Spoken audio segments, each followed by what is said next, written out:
I like the aggressive thinking because Bills fans have deserved better than they've gotten for 25 years.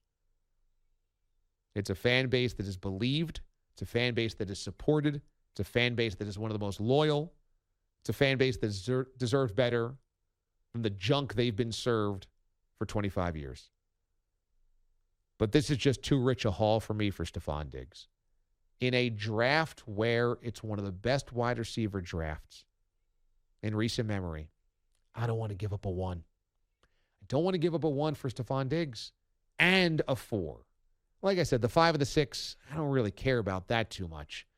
But giving up a first rounder this year and a 4 next year, when I just saw DeAndre Hopkins go for a second-round pick, and I know there's David Johnson wrapped up in that deal for DeAndre, but again, I mean, you can list the top 4 wide receivers. Let's put DeAndre Hopkins in there.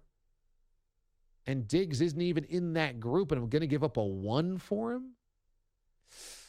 That's a lot. That's a lot. I'll say this.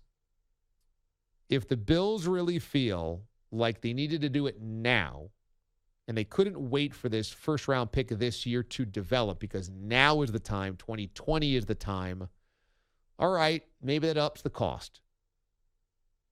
But if you're asking me, would I have given up a 1, 4, 5, and 6, 4 picks, including a first-rounder in the best wide receiver draft in years for a guy that's not a top 4 wide receiver in the NFL as is, I would not have given up that much. I might have been interested in acquiring him, but I would have waited till the price came down. And boy, if the Cardinals got Hopkins for a 2 and David Johnson's bloated contract, it's hard for me to say it's a good deal giving up a 1 and a 4